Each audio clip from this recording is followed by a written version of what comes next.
السلام علیکم ورحمۃ اللہ وبرکاتہ۔ بسم اللہ الرحمن الرحیم۔ پے در پہ اور لگاتار آ رہے زلزلے کے تعلق سے آج ہم کچھ ضروری گفتگو کریں گے۔ پچھلے ایک مہینے میں 3-4 مرتبہ زلزلہ آ چکا ہے۔ سب سے پہلے ہم بات کریں گے کہ زلزلے کے وقت ایک مسلمان کو کیا کرنا چاہیے، اور زلزلے کیوں آتے ہیں، اور زلزلے کے وقت ہمیں کیا پڑھنا چاہیے۔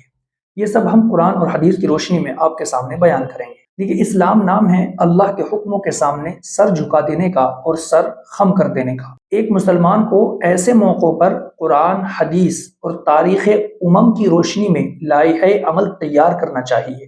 زمانے سے مرعوب ہونا یہ ناقص ایمان کی علامت ہے۔ کمزور ایمان والے زمانے سے مرعوب ہوا کرتے ہیں۔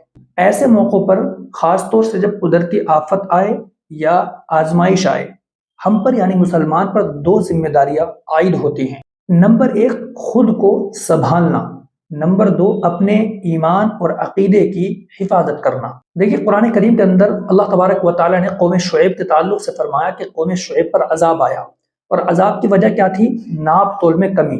ناپ تول میں کمی کرنا یہ ان کی عادت تھی۔ اگر قوم شعیب پر ناپ تول میں کمی کی وجہ سے عذاب آ سکتا ہے، زلزلہ آ سکتا ہے، تو اللہ کے حقوق اور بندوں کے حقوق ادا نہ کرنے کی وجہ سے ہم لوگوں پر اگر عذاب آ جائے، زلزلہ آ جائے، تو اس میں حیران ہونے کی اور تعجب میں پڑنے کی ضرورت نہیں ہے۔ اللہ تبارک و تعالیٰ نے قوم شعیب کے تعلق سے قرآن کریم کے اندر سورہ اعراف کی آیت نمبر 91 میں فرمایا، فَأَخَذَتْهُمُ الرَّجْفَةُ فَأَصْبَحُوا فِي دَارِهِمْ جَاثِمِينَ۔ پھر ہوا یہ کہ انہیں زلزلے نے آ پکڑا، یعنی ان پر زلزلہ آیا، اور وہ اپنے گھروں کے اندر اوندھے منہ پڑے رہ گئے۔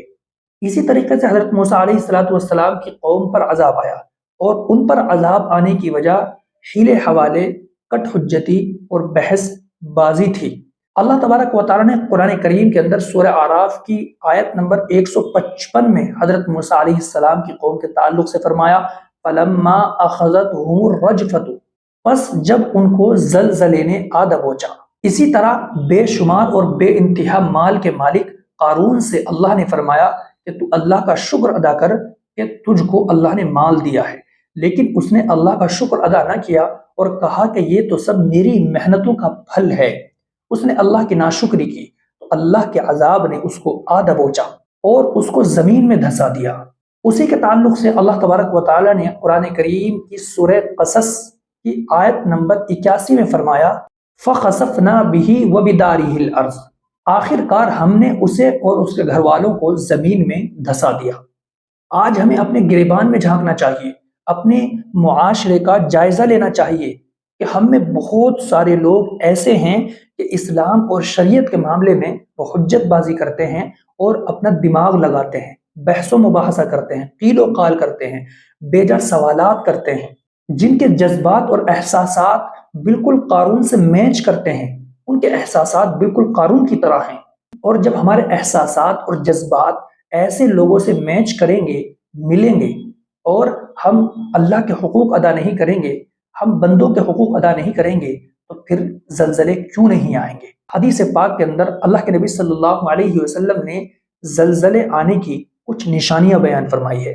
ترمذی شریف کی حدیث نمبر 2211 میں اللہ کے نبی صلی اللہ علیہ وسلم نے ارشاد فرمایا، جب مال غنیمت کو دولت اور امانت کو مال غنیمت اور زکوٰۃ کو تاوان سمجھا جائے، دینی تعلیم کسی دوسرے مقصد سے حاصل کی جائے، ایک آدمی اپنی بیوی کی تو فرما برداری کرے لیکن اپنی ماں کی نافرمانی کرے، اپنے دوست کو اپنے قریب کرے اور اپنے باپ کو اپنے آپ سے دور کرے، مسجدوں میں ہلہ گلا اور شور و غل ہونے لگے، قوم کی قیادت یعنی قوم کے لیڈر فاسق، فاجر اور گنہگار بننے لگیں، کسی انسان کو اس وجہ سے عزت دی جائے اور اس کی عزت کی جائے کہ وہ شرارتی ہے، اس کے شر سے بچنے کے لیے اس کی عزت کی جائے، ڈر اور خوف کی وجہ سے اس کو معزز سمجھا جائے، شراب نوشی عام ہو جائے، اور بعد میں آنے والے پہلے آنے والوں پر لعن طعن کریں، ان پر لعنت بھیجیں۔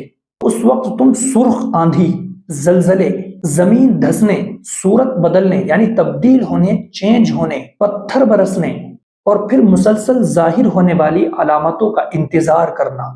جو اس پرانی لڑی کی طرح مسلسل نازل ہوں گی، یعنی اللہ کی طرف سے عذاب اور زلزلے اس طریقے سے آئیں گے جیسے جب ہم کسی لڑی سے کوئی دانہ نکال دیتے ہیں، اس کے بعد لگاتار دانے گرنے لگتے ہیں۔ اور یہی سب کچھ ہو رہا ہے، ایک ایک مہینے کے اندر کئی مرتبہ ہم زلزلے فیس کر رہے ہیں اور زلزلے آ رہے ہیں۔ اب سوال یہ پیدا ہوتا ہے کہ ایسے موقعوں پر، یعنی زلزلوں کے موقعوں پر، علامتوں کے موقعوں پر اور اللہ کی طرف سے ایسی نشانیوں کے موقع پر ہمیں کیا کرنا چاہیے؟ حضرت عائشہ صدیقہ رضی اللہ تعالیٰ عنہ فرماتی ہیں کہ جہاں پر زلزلہ آتا ہے، اگر وہاں کے لوگ توبہ کر لیتے ہیں اور برائیوں سے باز آ جاتے ہیں تو ان کے حق میں بہتر ہے، ورنہ ان کے لیے ہلاکت ہے۔ علامہ کاسانی رحمہ اللہ نے ہر گھبراہٹ کے موقع پر ایک اصول قائم کیا ہے کہ نماز قائم کی جائے، اور زلزلہ بھی انہی موقعوں میں سے ایک موقع ہے۔ مسلمانوں کو نماز پڑھنی چاہیے اور رو رو کر اللہ سے دعا کرنی چاہیے۔ حضرت ابن عباس رضی اللہ عنہ سے منقول ہے کہ انہوں نے بصرہ میں زلزلے کی بنا پر نماز پڑھی۔ یاد رکھیے گا کہ زلزلے کے موقع پر حضرت عمر بن عبد العزیز نے 3 دعاؤں کا اہتمام کرنے کی تاکید فرمائی ہے، اور یہ تینوں دعائیں قرآنی دعائیں ہیں۔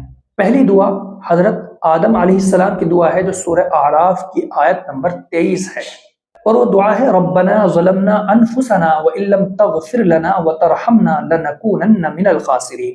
دوسری دعا حضرت نوح علیہ السلام کی دعا ہے سورہ ہود کی آیت نمبر 47، وَإِلَّا تَغْفِرْ لِي وَتَرْحَمْنِي أَكُن مِّنَ الْخَاسِرِينَ۔ تیسری دعا حضرت یونس علیہ السلام کی دعا ہے جو سورہ انبیاء کی آیت نمبر 87 ہے، لا الہ الا انت سبحانک انی کنت من الظالمین۔